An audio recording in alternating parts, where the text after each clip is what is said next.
Yes, I know. By the time this video is uploaded, it is June. But you know what? This entire channel is horror-based and is dedicated to spooky, edgy garbage. Look at my room. I have an entire shelf dedicated to pumpkins. So shut up! We're doing a Halloween video. Yeah, I forgot to write Mr. Blank in this episode. Oopsie doodles. Anyway, and I'm not the only one who loves the vibes of the Halloween season. In many video games, there can be at least one level that's a bit spookier than the others, even if the game itself is not meant to be scary in any way. I find these levels to be some of the most fun and creative in almost any game that they're in. Even if its excuse is fairly safe, I still find enjoyment in the fact that the level itself is here. And that's what we're counting down today. But before we begin, let's make something clear.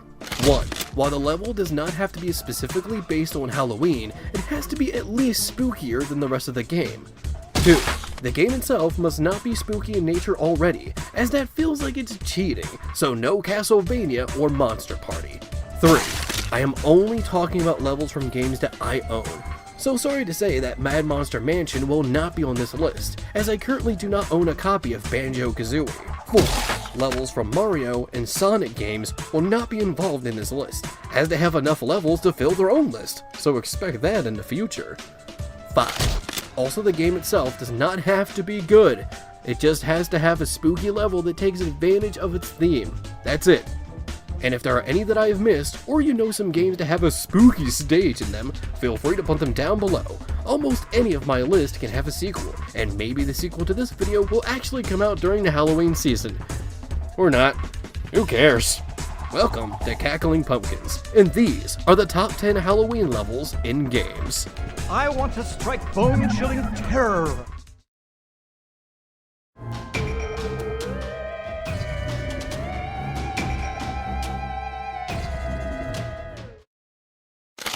Starting off with quite possibly the worst game on this list is Family Guy video game. Based on the popular Fox animated series of the same name, the game follows 3 different stories. One is an arcade-like shooter and 3D platformer starring Stewie, another is a stealth-based game featuring Brian, and Peter's levels are side-scrolling beat-em-ups. Just cough up the snacks and no one gets hurt. Watch. Oh crap! One level in Peter's story is Cheesie Charlies. The Chuck E. Cheese parody first appears in the 3rd episode of Season 1, titled Chitty Chitty Death Bang. In the episode, Lois sets up a reservation for Stewie's birthday, but it ends up being given to another customer after Peter gives an attitude to the manager. However, in the video game, Peter is trying to chase a Mr. Belvedere spotlight and gets knocked out by Cheesie Charlie's front door swinging open into his face. He then goes into a delirious state where he then believes he's Rufus Griffin. The level starts out normal, as you mow through enemies in this cute child's play place full of arcade games and ball pits. But nearly halfway through the level, he enters an employees-only door, and falls into a demented version of the establishment that's now a torture chamber. Nice try, Belvedere, but I don't follow the man's rules.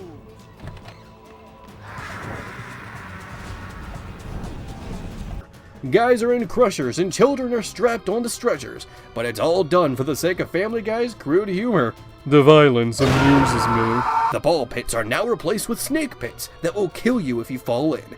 The obvious solution is to drop these chained children down into the snake pit, as the snakes eat their skin, and you can cross with a bridge made out of their skeletons.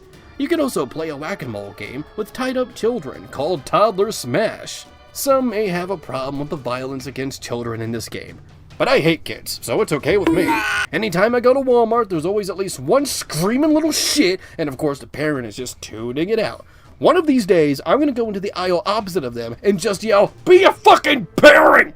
I'd say it to their face, but then they'd come at me telling me not to tell me how to raise their kid. Well, sweetie, maybe I wouldn't have to if you were at least trying to be a fucking parent. After fighting a corrupted childhood mascot, you return to the surface where the establishment now reflects the chamber you just left. Outside the window, you can see a dreary storm through a grayed out forest. The level ends with you being transported into a hellscape as you fight a wave of Mr. Belvedere heads as you're eaten by the final one. Of course, the entire level was just a dream sequence as Peter wakes up inside the closet. One good thing I can say about this game is it at least matches the immature nature of the show. And I'm going to be honest, that's why I probably enjoy the show. Do I think the show is good? It's entertaining at least. It's something to watch to pass the time and serves as some good background noise as I'm working. Plus, I don't think it's a show that's worth taking seriously. It's like being mad at Teen Titans Go at this point. Though I will say, they should stop trying to be serious like an episode such as Seahorse Seashell Party or Screams of Silence, the story of Brenda Q. Because it never works, or sometimes even backfires. When it's just trying to be crude or funny, it can at least be entertaining. I will see you there, my evil nemesis. Right after one short game of virtual stuck behind a bus.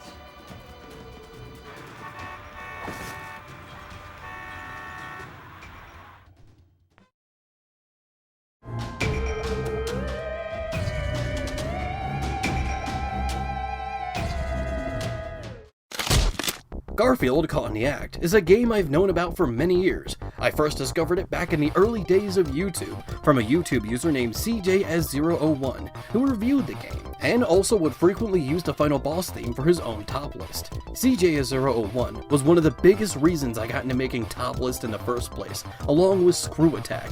I miss Screw Attack. One day, I was going through an antique store and noticed something.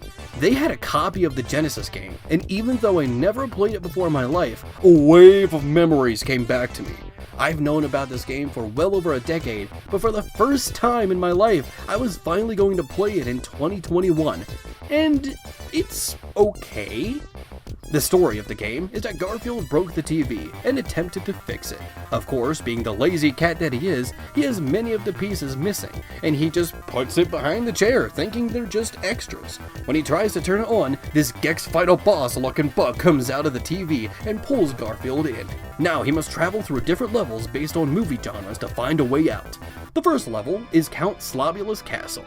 That's right, this is one of the few cases where the first level of a game is the Halloween stage.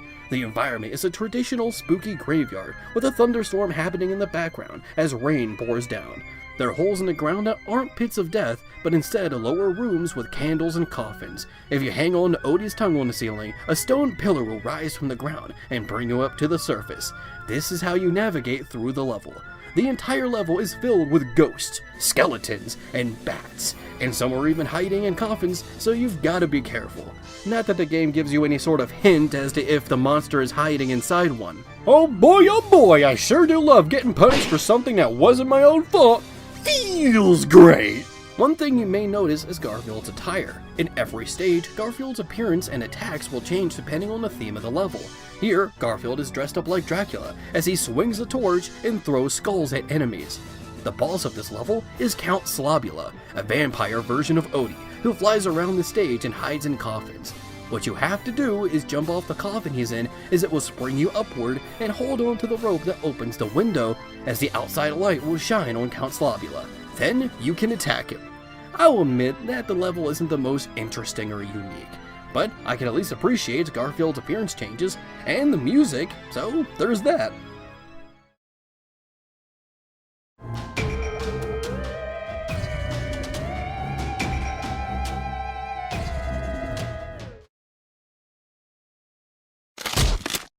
Ed and Nettie and the Mis-Edventures is a game where you take the three Ed boys and complete levels based on different episodes of the show.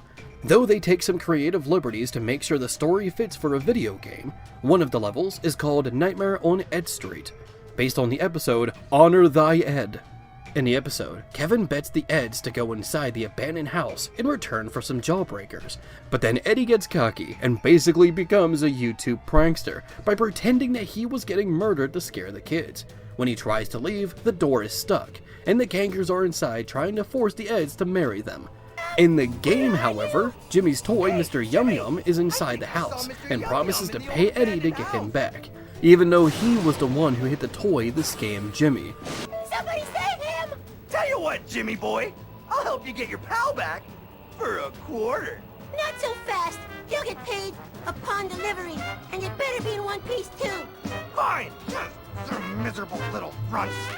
Though the last part with the Cankers still happens, but it gets turned into a collectathon segment. Rumor has it that Eddie is now in his 20s and spends his time going into gas stations to harass employees to join his pyramid scheme. You get to explore this massive home that's way bigger than it looks on the outside. It feels like a labyrinth of dark halls, bottomless pits, and secret passages that make you wonder what kind of person used to live here before.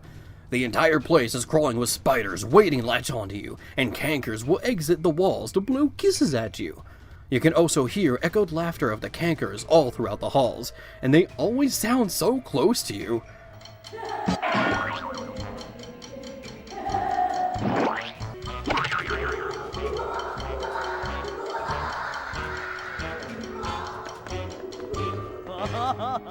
At least the level is colorful and stylized like the show. That's one of the best things about this game, is that they really tried to bring the art style of the show in a 3D style, even if some of the character models do look a bit off. They even replicated the shaky lines, and I'm not even sure how they could have done that on a PS2 game. They even bring in many sound effects from the show. I would say one bad thing about this level is that it's the best example of how bad the platforming can be. Characters land almost as soon as they jump, so you get no time off the ground, and the game also has some moments where you're expected to balance across long planks of wood while avoiding swinging chandeliers, but either the hitbox of the chandelier is too big or swings too fast, as it's very easy to get knocked off. And fall into the void, as the last thing you hear is Kevin calling you a loser. Loser. Thanks.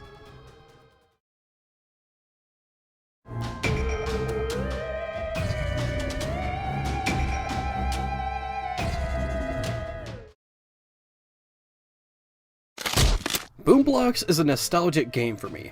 It's quite simple. It's a physics puzzle game that's the opposite of Jenga. In Jenga, you have to pull out one piece at a time and make sure the rest of the tower doesn't fall.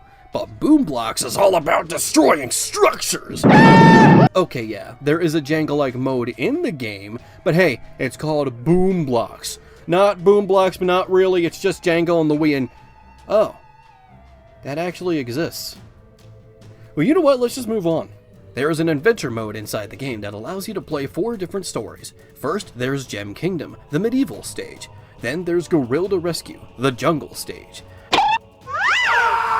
The third is Boots and Bandits, the western stage. And the one we're talking about is the very last one, Haunted Night. The story takes place on Halloween night, as it follows a family of kittens out trick-or-treating. But then they get attacked by skeletons, or zombies as the game calls them, Grim Reapers, and monkeys dressed up like little devils. It fits the part visually, and it seemed like the designers had the most fun with this part of the game, especially when you look at the background elements, which you can unlock for creative mode. This adventure is quite possibly the most difficult, as enemies pour in from almost every corner, and you need quick reflexes to make sure you can protect every kitten. It's a good thing they give you a laser to shoot them with, but then they take it away as they expect you to defeat almost over 100 enemies by throwing baseballs at them. Let this be known, I love a challenge in games, but there is a difference between a challenge and bullshit, or should I say, bullshit. Laugh!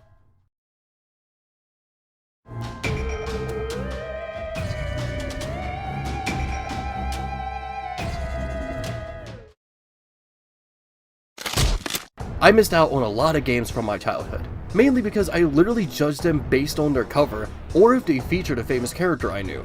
Yes, I was a part of the target demographic for those crummy licensed games that were ever so trending in the 2000s, so I missed out on titles such as Ratchet & Clank, Jak and Daxter, God of War, Devil May Cry, and others, with the only exceptions being Kingdom Hearts, as Disney characters were on the cover, Metal Arms Glitch in the System, which I'm pretty sure was a gift, and Destroy All Humans, because I like aliens and destruction. But now, I can finally play many of these games, as one of my biggest hobbies is collecting old video games. One of these games I finally got to play was Sly Cooper. You play as Sly the Raccoon, a master thief that was a part of a family of thieves. That was until his family was killed and the thievius raccoonus that was supposed to teach him the techniques of his ancestors was stolen and split between the members of the Fiendish Five. One of these members is Miss Ruby, the chief mystic of the group. Her level is called Vicious Voodoo. Sorry, Sly, but this is one mission you will have to accomplish without me. You don't believe in ghosts, do you? Sure I do. My scanners have picked up verifiable paranormal activity. But that's not the problem. This swamp is oozing with disgusting mold and bacteria. Suck it up, Bentley. We got work to do. You must trek through the ghost-infested swamp and recover the pages of the Thievius Raccoonus. The entire level is infested with massive spiders and mosquitoes, giant tree monsters waiting to awaken and charge towards you if you get too close. Once you hit this monster, its head will come clean off, as you're now being chased by both its body and head. Green ooze escapes from their bodies once they receive damage. Voodoo guards are patrolling the area, spreading some bad mojo along the way. Candles are lit all over the place, but they aren't here to guide your way. Some are even blocking your path. But sometimes you need to get some light yourself. How else are you going to do that besides running over and killing dozens of piranhas filled with oil? See, violence isn't the answer, but it is an option. You'll be chased by giant pythons, swarmed by ghosts, and having flaming heads thrown at you by skeletons. You'll be given a chance to get your revenge and mow down these enemies in the shoot 'em up section, which also gives you a boat tour through the swamp. And you get to kill some unsuspecting chickens, as you're followed by roosters with bombs. Okay, that last part might not be the most spooky, but at least you get to see the scope of what this level has to offer. It all ends with a rhythm game Simon Says segment to fight Miss Ruby, and oh my god, I hate this part. I don't know if it's just me or something with the game, but it took me forever to beat this part. Mess up once and you get hit. And this is one of those kind of games where if you don't have any sort of protection, being these Lucky Charms, it's one hit and you're dead. At least if you die multiple times, the game starts giving you Lucky Charms as you come back. And trust me, you're going to need them, and oh my god! I was right there at the end! That was the last fucking note! Are you serious?!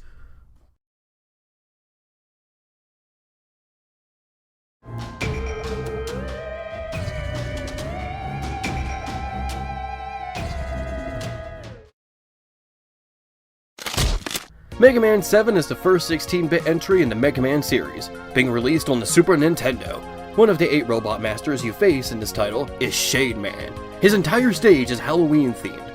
First, you'll enter a graveyard, where you'll have to fight these robotic crows that shoot at you, and zombie robots that come out of the ground through coffins. It doesn't take long for you to enter down below into this dungeon-like area. This is where knights can be seen in the background. Getting too close will cause their head to fall off, revealing to be a small robot with blades that act like Cutmans.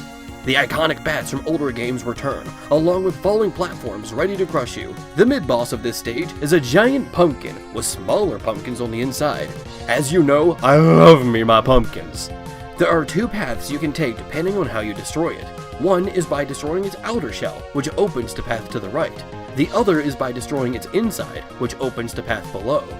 Shade Man himself is a robot master that appears like a vampire. He starts the fight by bowing down to you like Dracula would.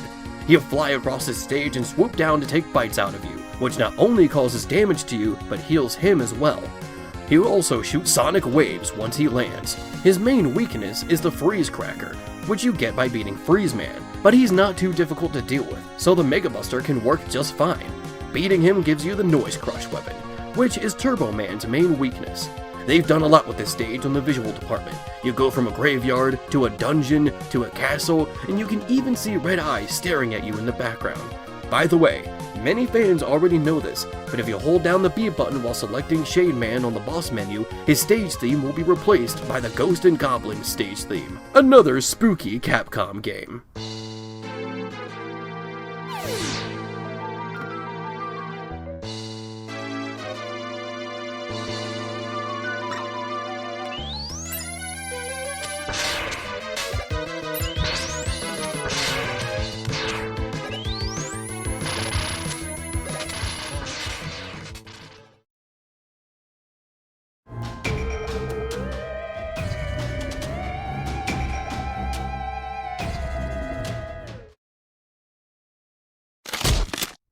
Epic Mickey is a game I wanted to play for a long time, simply because it's quite possibly one of the most out-of-character Disney games. I love it when studios that are bright and colorful embrace the other side of the enchanted mirror. Makes me kinda wish Nintendo would do the same thing with Mario, but I guess Luigi's Mansion is the closest thing we'll get for now. In Epic Mickey, the titular mouse ends up within a place known as the Wasteland, originally a place that was made to be the home for forgotten characters, but was destroyed by what was known as the Thinner Disaster. Mickey must find a way to escape this demented world. The entire game gives off this creepy vibe, including the first boss with its countless blades and realistic eye, Mickey Junk Mountain, Tomorrow City, Gremlin Village, but the place we're talking about today is Lonesome Manor, an entire location inspired by both the Lonesome Ghost short and the Disneyland attraction known as the Haunted Mansion. Before you enter the level, you must go through a movie projector based on the Lonesome Ghost short. Projectors act as 2D level segments that transfer you from place to place. Once you get through, you start in a swamp, much like Sly Cooper's Vicious Voodoo. You have the option to help a few ghosts scare an innocent man. Then you enter the main town, where you see animatronic Donald's head. His pieces are all over the Lonesome Manor.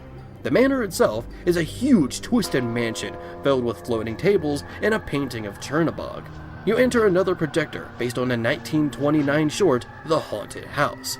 They put a lot into these projectors, and if Lonesome Manor wasn't in the game, I would have been content with just including these spookier projectors. They create obstacles based on events of each short, and while the movement and some of the characters in these projectors seem a bit odd, I feel as if it adds to the spookier shorts. You enter the stretching room, where you must solve a painting puzzle, which I didn't bother with because screw that noise, and I got a gremlin I saved to do it for me. The great thing about being a nice person is that people do things for me. All I gotta do is act nice, and people will give me things in return, just like influencers and corporations.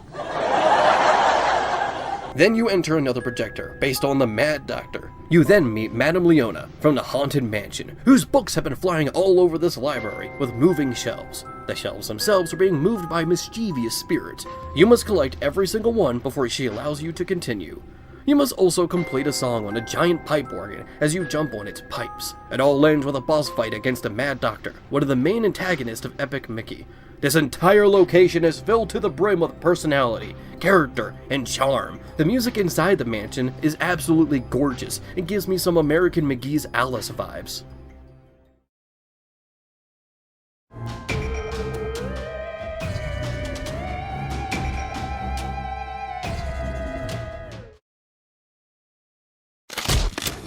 Simpsons Hit and Run is one of the few licensed games of the 6th generation that actually has some quality to it, similar to both SpongeBob Battle for Bikini Bottom and Ben 10 Protector of Earth.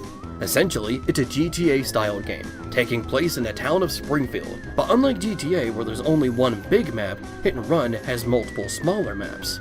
The first map, which is also the fourth, takes place in the suburbs of Springfield, featuring the school, Homer's house, the Quickie Mart, and the power plant. You return to this area in level 7, which is also the final level of the game, but now it looks different, as it's completely transformed into a homage of the Treehouse of Horror specials. The aliens have attacked, and it seems like the end of the world, but Homer may be able to stop the invasion. It's the top of the 7th, and oh god, zombies! They're devouring the crowd! Now they're eating my brain! Oh, the pain! Ah! Oh, all right. I'll get us some survival supplies. Stupid frogmen getting eaten by zombies. They pulled all the stops for this stage. They could have easily just changed the textures and add new music and add a few jack-o'-lanterns too, but they also added ghosts, changed some structures such as the Larlad statue, destroying the retirement home, and even replacing the vehicles with skeletons and coffins, vampires driving hearses, witches on brooms, and haunted rowboats, and it's just it's yummy, mommy, give me more! One of the few downsides is the annoying platforming section you must complete to confront Mr. Burns. I had to use a cheat code because I was getting too annoyed, and this ended up happening.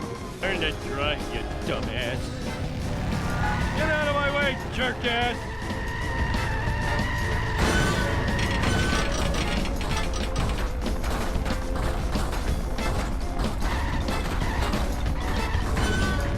Save me, Duckman!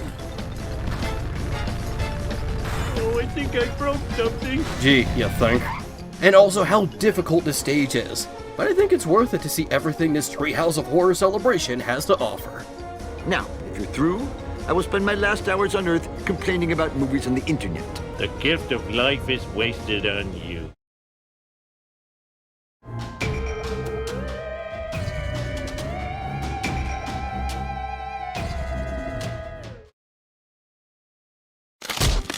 Of course you should have already known that Kingdom Hearts would appear on this list. Sure, Nightmare Before Christmas may be seen as the live, laugh, and love of the alt scene, but there's a good reason for that.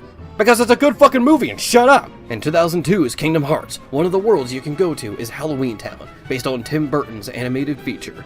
The entire location is true to the movie, from the visuals to all the weird mechanics,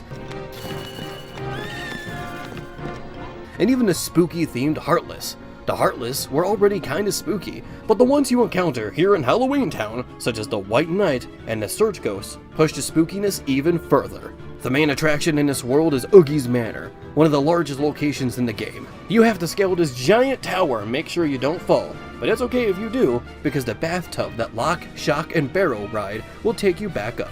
Your fight with Oogie has one of the more stylized locations, but this fight wouldn't be his last, as once you beat Oogie, he merges with his manor, as you have to destroy these purple tumor-like orbs to defeat him. The good news is that you beat him and progressed into the game. The bad news is that the manor is no more, and this can even screw some players out of 100% completion. You see, in the first Kingdom Hearts, there are these Trinity emblems. You must use Donald and Goofy to activate using Trinity. There's a red Trinity symbol near the beginning of the manor, and if you miss it and defeat Oogie, then it will be gone forever. The game is still beatable, but unless you go back to an earlier save, then your game can never be 100% completed. This glitch was eventually fixed in Kingdom Hearts 1.5 HD Remix. The next game is Kingdom Hearts Chain of Memories on the Game Boy Advance. This one is a mixed title, as some like it and others like me hate it. Look, I wouldn't mind it so much if cards weren't used for literally everything, including progressing in levels. If they only made it as a way to use special abilities, items, summons, and magic spells, then I would have loved this title. Yes, Halloween Town is in this game as well, but it's in this weird, asymmetric, blocky form like every other world. Moving on to Kingdom Hearts 2, the story of this world is more like the movie this time around, which means you are finally able to visit Christmas Town. While the Search Ghosts are unfortunately gone, the White Knights are still here, and you have the Graveyard Heartless, a Jack-in-a-Box styled Heartless with sides for hands and a pumpkin head. There are also more gimmicks this time around, especially in Halloween Town Square, with sewer grates that will push you up with green water, the fountain in the center, and a guillotine waiting to drop its blade on anyone who gets too close. In the final mixed version of this game, Sora, Donald, and Goofy get new designs for Christmas Town, and the location even gets its own music. The next time we would see Halloween Town in a new title, minus the HD remixes, is Kingdom Hearts 358 over 2 days, and for a long time, this was the last time we would see this world. The layout is based on the world's appearance in Kingdom Hearts 1, but much like many other worlds in this game, some new additions have been added. Think of it like how Sonic Mania and Generations would alter past zones. There would also be a new boss Heartless, called the Leech Grave. Unfortunately, this would be the last time we would see Halloween Town in a series for a very long time. Which is kinda disappointing, because I would love to see what 3 could have done with this world. Eventually, the world would come back in Kingdom Hearts Melody of Memories, but that's kind of one of the few appearances you get. Look, maybe they're done with Halloween Town, so maybe they could add another spooky film to the next installment instead, like the Haunted Mansion, Frankenweenie, Hocus Pocus, The Black Cauldron, or even the movie that's ironically called Halloween Town. Or they could do something really out of left field and add Stay Alive. Yes, Disney helped make a slasher film back in the 2000s, and this video game reference-filled campy flick is the only slasher they have, minus the stuff they may have gotten from the Fox buyout. It was helped produce by Hollywood Pictures, a division of Walt Disney Studios, until 2007, when it became defunct, and was distributed by Buena Vista Pictures Distribution, Inc., which in 2007 was renamed to Walt Disney Studios Motion Pictures. So yeah, it's technically on the table, even though there's still a 0% chance of it happening. There's a bigger chance you'll see Family Guy in Kingdom Hearts than this slasher film. But don't you want to see Sora go absolutely apeshit after seeing one of his friends get killed? Again? No, seriously, in Kingdom Hearts 3, Davy Jones stabs Will, and Sora goes fucking nuts, and Goofy gets ragdolled. Fun for the whole family.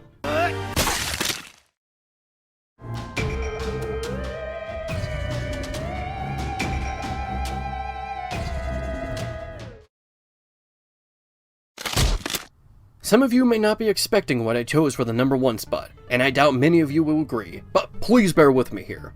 Anyone remember Frogger 2 Swampy's Revenge on the PlayStation 1? Though it was released on PC and the Dreamcast as well. It was one of those late PS1 titles that was released when the 6th generation was on everyone's mind, and the Dreamcast didn't do so well. So I don't expect everyone to know about this title. Frogger 2 is a nostalgic childhood game of mine. Not only is it a sequel to the arcade game, but also a sequel to the PS1 title, Frogger, He's Back.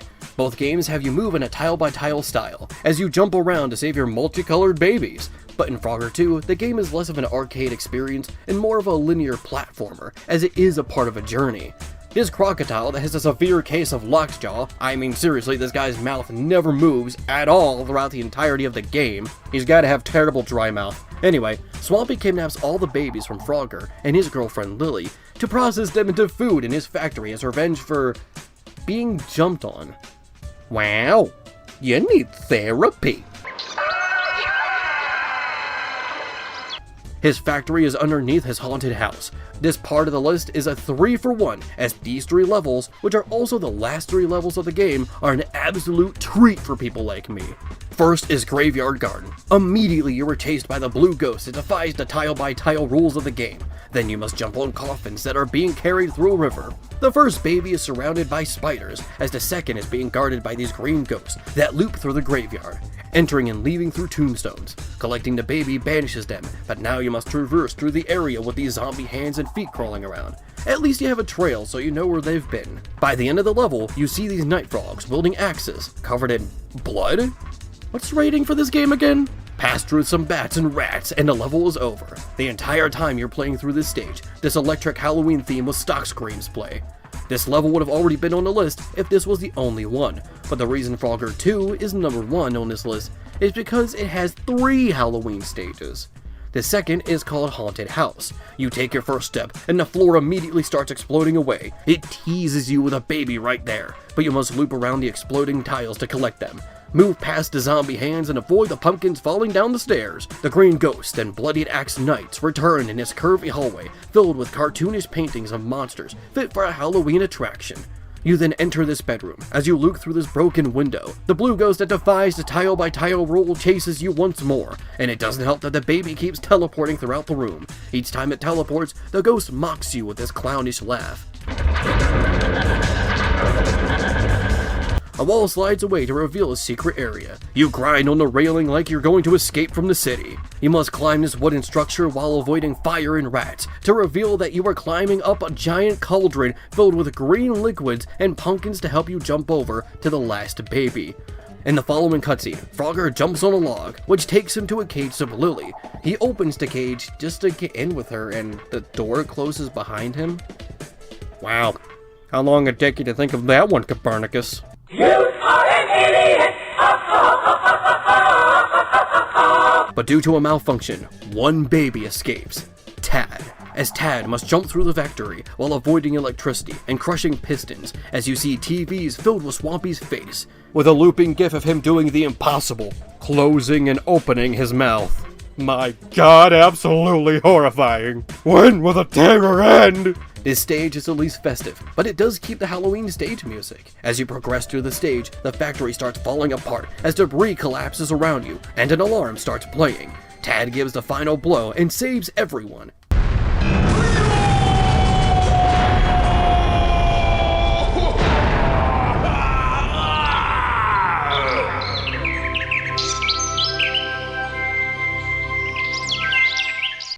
The end. That's it. You know what? If the game is going to end so abruptly, then this video should too. Get out!